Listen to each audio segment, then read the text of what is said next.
Hey everybody, welcome to video 25. Today we begin to look at some of the individual muscles of the human body, and specifically in this video we're going to take a look at muscles of the head and the neck.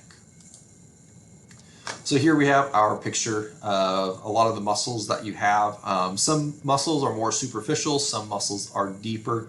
We're going to go over the major ones here, starting with the frontalis. The frontalis muscle, based on its name, you can tell it's named based on location. Going to sit right here in the frontal region where you have that frontal bone and the frontal lobe.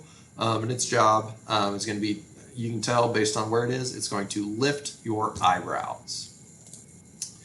We also have the Orbicularis Oculi, going to be a circular muscle running around your eye. Here we have the Zygomaticus, and this arrow specifically is pointing at the zygomatic major.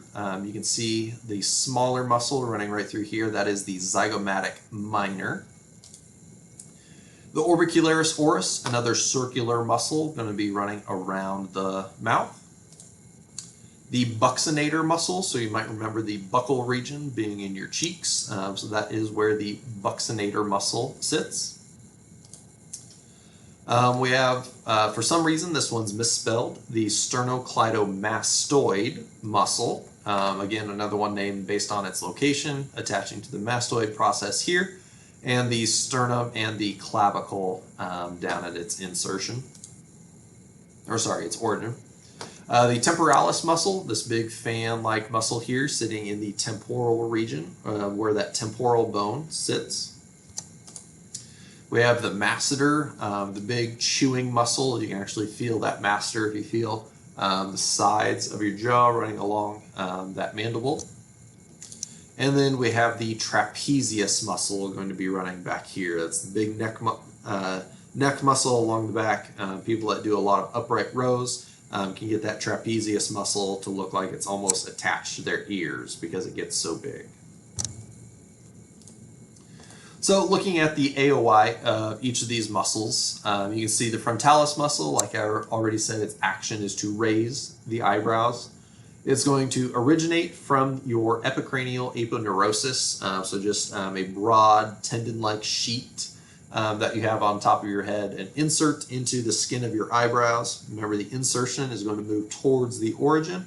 So as that insertion moves towards the origin, that raises your eyebrows. The Orbicularis Oculi muscle running around your eyes is going to be used to squint your eyes, a little bit to blink as well. It originates from the medial bones of the eye orbit, so towards the middle of the bones of your eye socket, and insert basically all the way around your eye orbit to be able to pull that. You think when you squint your eyes, your eyes kind of almost shift medially because they're being pulled towards those medial bones. The Orbicularis Force, another circular sphincter muscle around the mouth. It's going to be used for anything with speech. Typically we call it your kissing muscle, or it's going to be used to purse your lips. So it originates in a lot of the tissue that you have around your lips, and specifically will insert at the corner of your mouth. Your Zygomaticus major and minor muscles, remember they're going to originate from that Zygomaticus bone that you have here, and insert at the corner of your mouth. So if the insertion moves towards the origin, you can see that's going to be used for smiling. Your Buccinator muscle sitting in that buccal region right here, if you were to flex that buccinator, that is what gives you your fish face.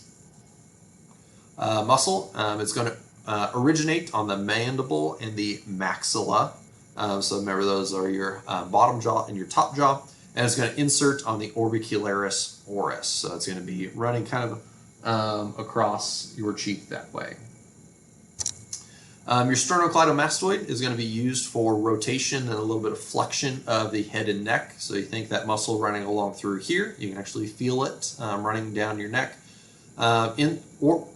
Originates from the manubrium of the sternum and the clavicle. So as that insertion on the mastoid process gets pulled towards that origin, that's going to flex your head, which is to move your head down this way, and it's also going to rotate it slightly as that muscle contracts. The temporalis muscle, up here, the big fan muscle, is going to be used for mastication or chewing your food. So if you clench your jaw, you should be able to feel that temporalis muscle contracting. So it's going to originate from the temporal bone and insert on the mandible to be able to pull that mandible up towards the temporal bone while you are chewing. Also used for mastication, your masseter muscle, that big muscle that I said you could grab here. You all should be familiar with it. You love using your masseter muscle for speech.